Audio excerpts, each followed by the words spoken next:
Hello नमस्कार and welcome everybody. My name is Sudarshan Mishra and welcome to Avlokan IAS. आज हम fundamental rights में आगे बढ़ेंगे।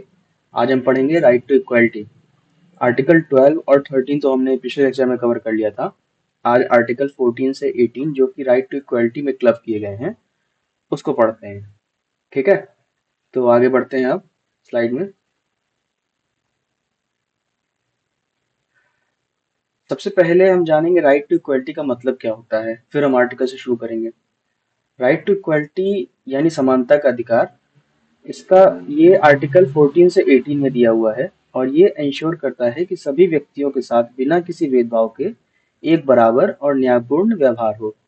ये प्रोविजन सुनिश्चित करता है कि सभी व्यक्ति कानून के समक्ष बराबर रहें, कानून के सामने सब बराबर रहेंगे और सभी को कुछ विशेष मामलों में बराबरी के अवसर मिलते हैं और किसी के साथ धर्म, जाति, जेंडर या प्लेस ऑफ बर्थ के आधार पर कोई भेदभाव नहीं हो।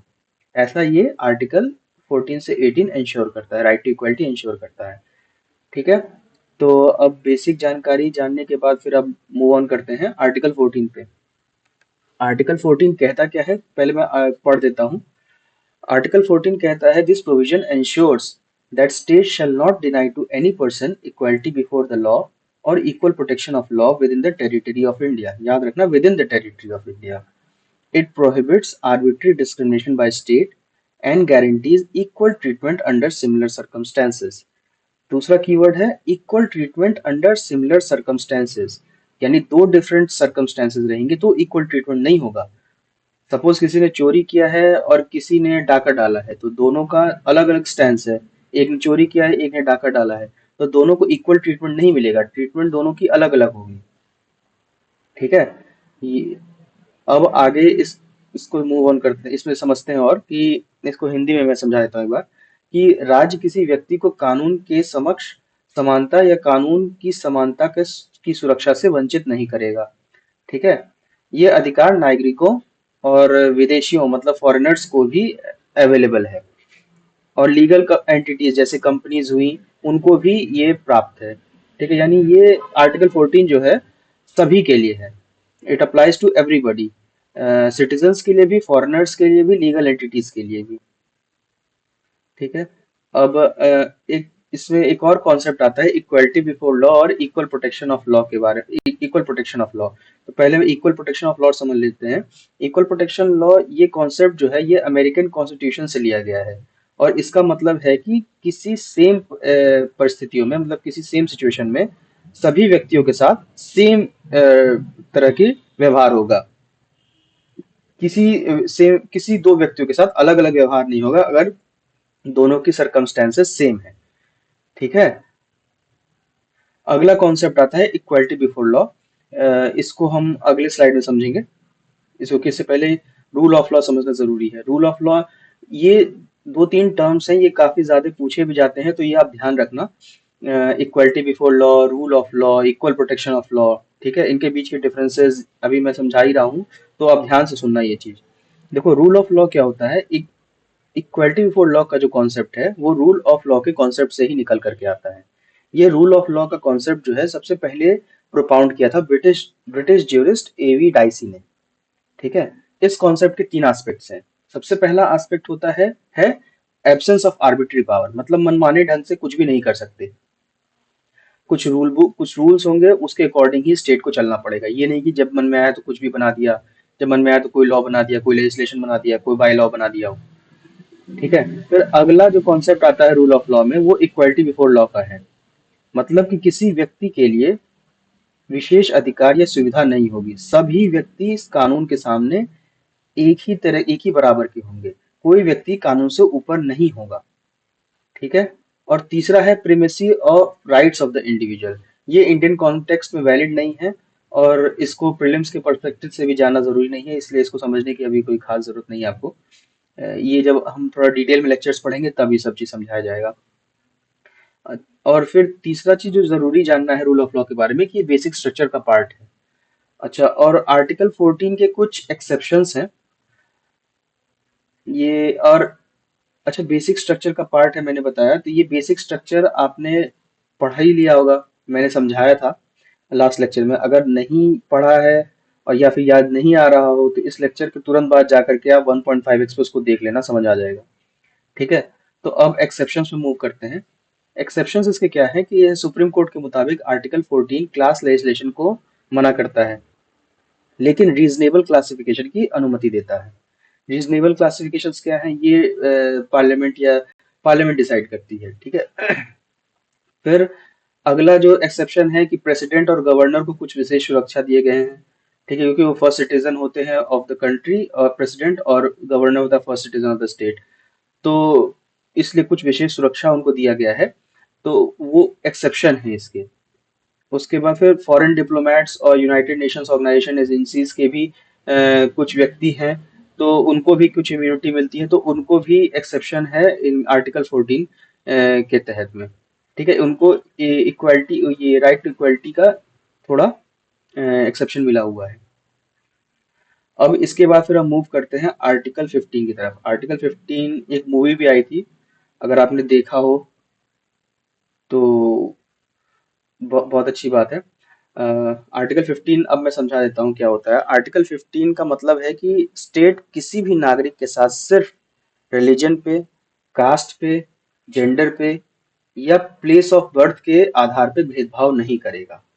ठीक है, यही ये चार पांच जो पॉइंट्स हैं, इनके सिर्फ इन्हीं के बेसिस पे कोई डिफरेंशिएशन नहीं होगा। ठीक है, और ये प्रोविजन प्राइवेट और पब्लिक दोनों अ, दोनों पे लागू होता है। मतलब प्राइवेट, मतलब कोई प्राइवेट इंडिविजुअल भी, स्टेट भले ना हो, कोई प्राइवेट इंडिविजुअल हो, वो भी सिर्फ इन्हीं के बेसिस पे डिफरेंशिएट नहीं कर सकता।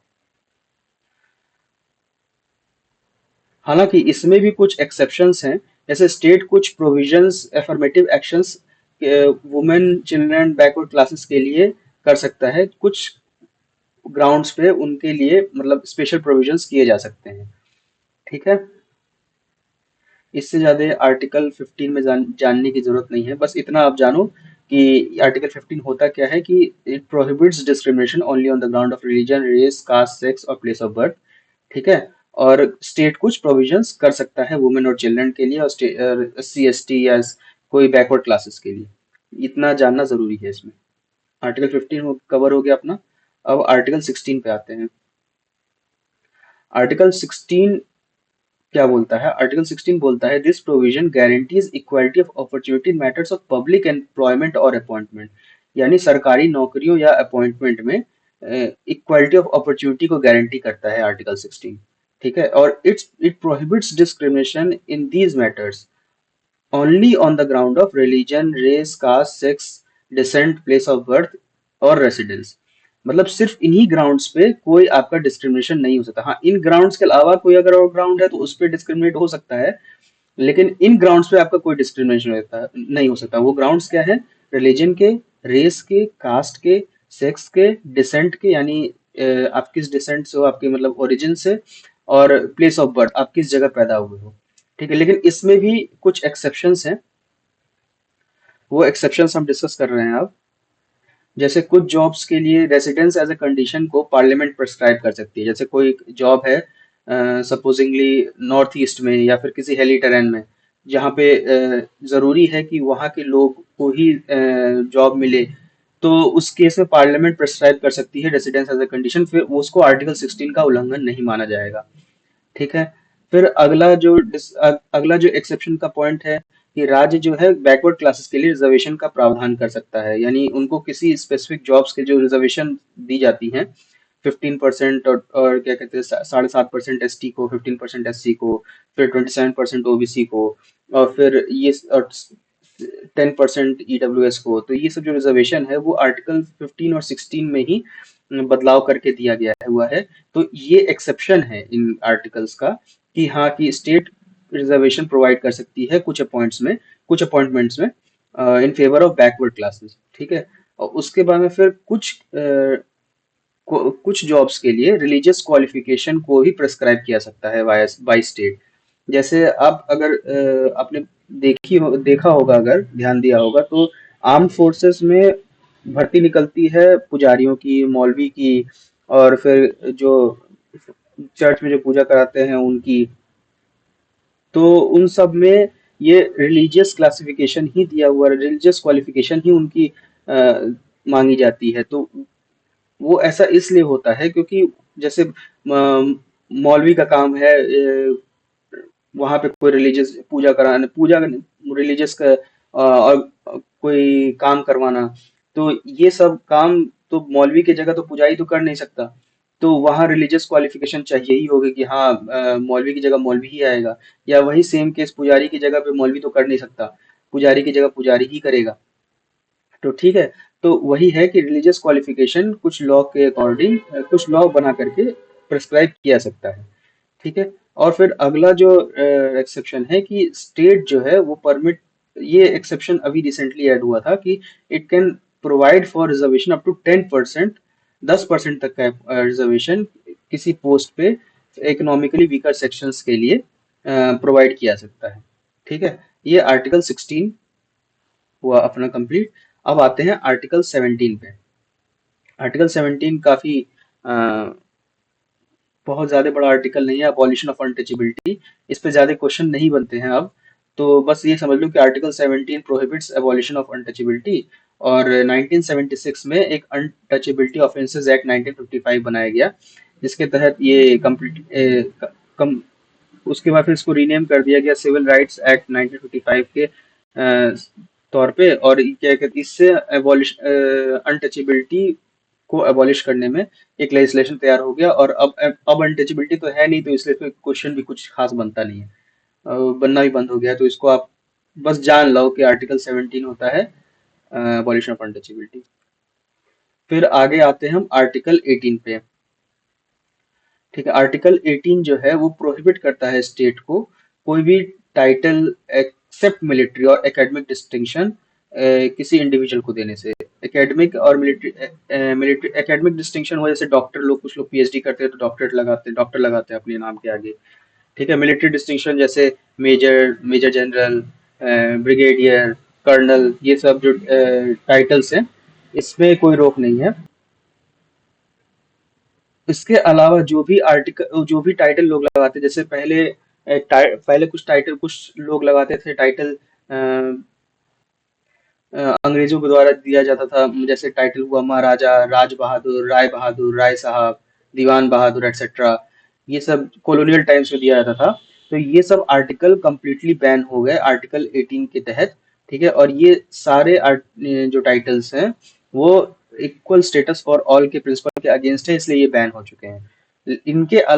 ये सब टाइटल्स अब नहीं लगा सकते। हाँ, लेकिन ये एक्सेप्शन इनके यही है कि हाँ, जो एक मिलिट्री टाइटल है और एकेडमिक डिस्टिंक्शंस हैं इंडिविजुअल्स के ऊपर, वो टाइटल्स लगा सकते हैं। और हाँ, 1995 में बालाजी राघवन केस का जजमेंट आया था, उसके बाद सुप्रीम कोर्ट ने बोला कि हाँ, कुछ नेशनल अवार्ड्स के टाइटल जैसे भारत रत्न के, फिर पद्मा अवार्ड, जैसे पद्म विभूषण मिलता है, पद्म भूषण मिलता है, पद्मश्री मिलता है, तो इनके टाइटल्स आप लगा सकते हो। और ये वो टाइटल्स नहीं हुए जो बैन हुए हैं, जो क्या कहते हैं जो कॉन्स्टिट्यूशन ने मना किए हैं अंडर आर्टिकल 18। ठीक है। तो ये आर्टिकल 18 अपना हुआ। अब मूव ऑन करते हैं importance of right to equality. सबसे पहला इम्पोर्टेंस है राइट, ये आपके वैसे नॉर्मली मेंस में पूछा जाएगा, तो प्रीलिम्स से उतना ज्यादा जरूरी नहीं है, लेकिन हाँ मैंने सोचा कि थोड़ा थोड़ा बता देता हूँ, क्या पता प्रीलिम्स में कुछ पूछ ही दे इसके बारे में।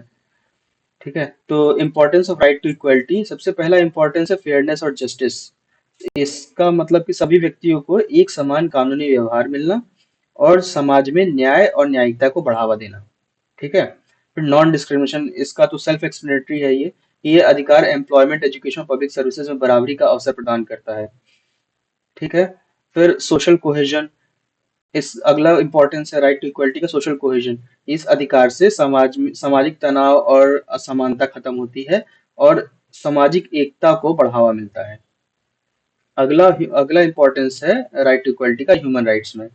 ये एक तरह से मौलिक मानव अधिकार हैं जो व्यक्ति की गरिमा और उसके सम्मान को बनाए रखते हैं। हर व्यक्ति की प्रेस्टीज को, उसके जो सेल्फ रिस्पेक्ट है उसको बनाने में हेल्प करता है ये राइट टू इक्वलिटी। ठीक है। तो यहाँ हमारा ये राइट टू इक्वलिटी खत्म होता है। अब अगला हम आर्टिकल 19 से 22 नेक्स्ट लेक्चर में कवर करेंगे। और अगर आपको कोई सवाल हो, कोई डाउट हो, तो आप कमेंट सेक्शन में पूछो, ठीक है, और उसका जवाब दिया जाएगा। और अगर ज़रूरत पड़ी तो उस पे कोई लेक्चर भी बना दिया जाएगा। धन्यवाद, थैंक यू और जय हिंद।